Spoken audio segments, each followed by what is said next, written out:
Hello and welcome to the Daily Comic and Collectible, episode 561.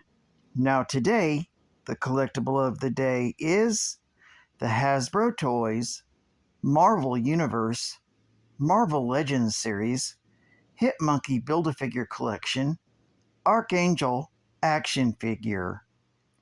Archangel, a mutant hero that soars high on steel wings, often struggles with the dark voices in his head. This Marvel Legends Marvel Universe series action figure of Archangel stands in the 1/12 scale and is molded entirely in dark blue with the face in block paint in a lighter shade, with the whites of his eyes and blonde eyebrows hand-painted with intricate details. The visual impact of Archangel is amazing with the hand-painted metallic magenta color pattern. This 6-inch scale action figure features outstanding articulation for advanced posing and displaying in your Marvel Legends collection. This figure features over 25 points of articulation, and that's not including the wings. The wings assembly has two parts that connect to a central hub and attaches to Warren with a single peg for easy on and off. The primary wings consist of two sections, each with a large hinge in the middle and a smaller hinge connecting to the secondary wings and to the central hub, containing the peg, for inserting in figure's back. Other characters in this series were Wolverine and Captain America, released in 2012 by Hasbro Toys.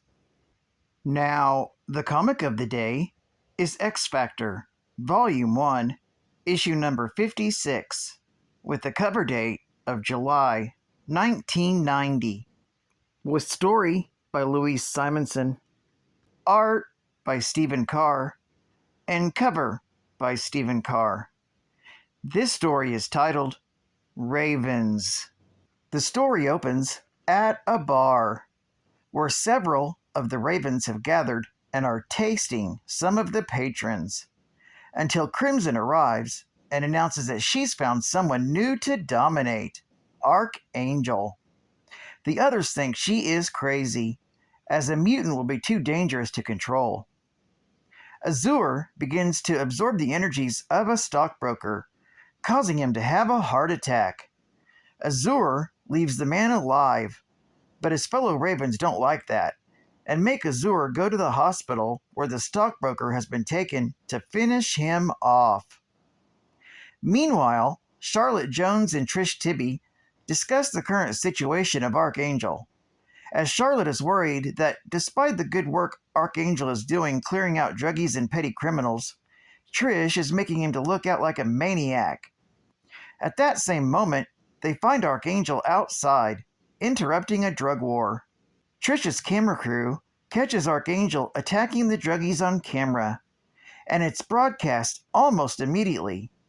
For when Cyclops, Beast, and Iceman return to ship after another unsuccessful search for Archangel, the Beast is horrified to see his girlfriend reporting on Archangel in what he feels to be a negative light.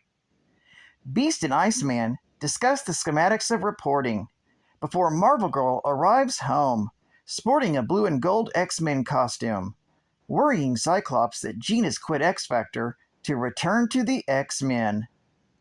They argue for a while and think about their current situation.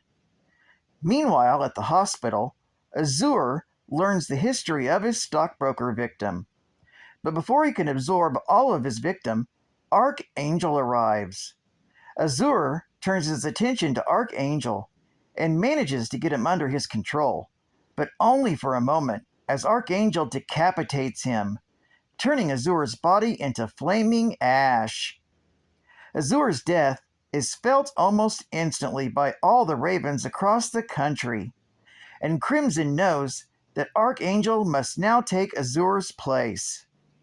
X Factor leaves ship to seek out Archangel, while the Beast is still annoyed about Trish.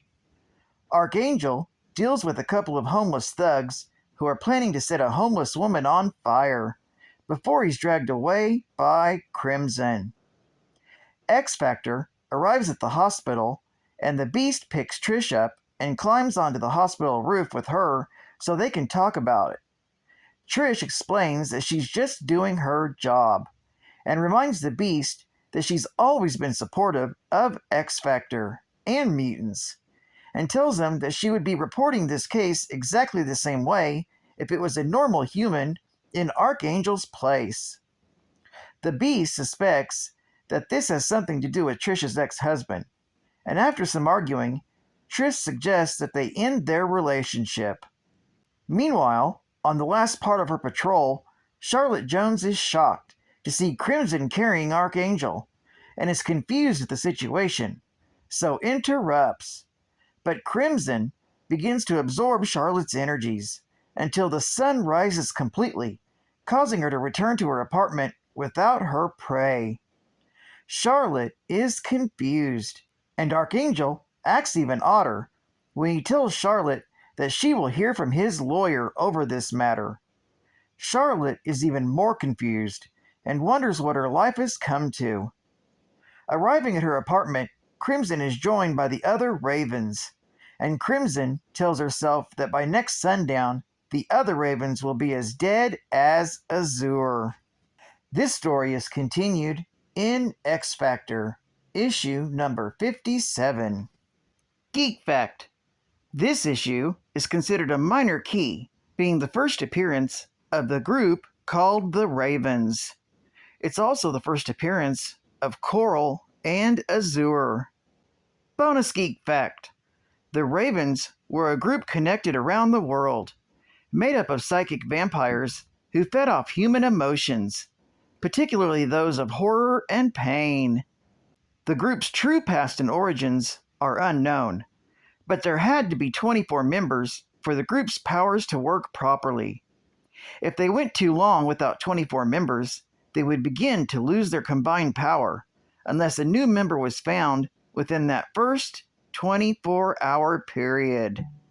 State-of-the-art gaming.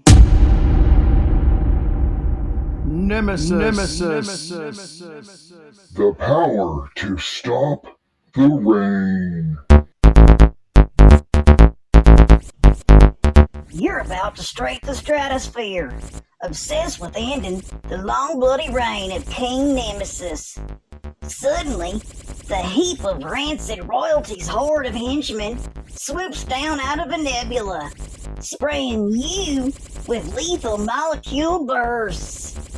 You grit your teeth, clench the controls of your pressure-cooking starfighter, the Proteus 911, and power up its arsenal of land-blasting blasters and dual devices of destruction. But wait! A barrage of Intertron bullets streak towards you. With lightning reflexes, you fire your Mauling missiles as you're hurled into yet another level of terror.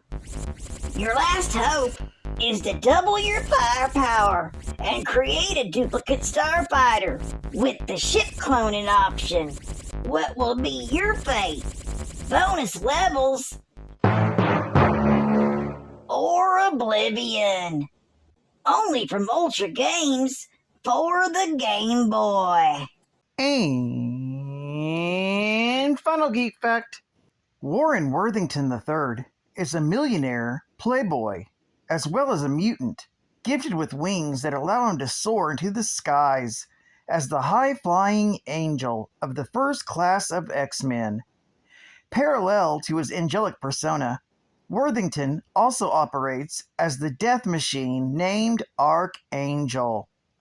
Wishing to put his abilities to help those in need, Angel started to avenge crimes by himself as a vigilante before being found by Professor Xavier and recruited to his X-Men.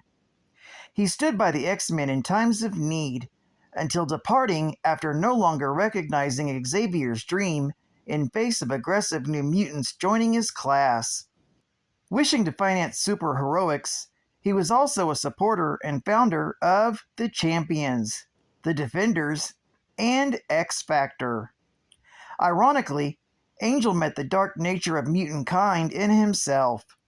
His business in X Factor led him to be betrayed by his close but envious friend, Cameron Hodge, which cost him his blessed wings. Vulnerable without his powers, Angel was corrupted by the eternal mutant Apocalypse, who replaced his wings with poisonous metallic blades to have him serve as his most lethal horseman.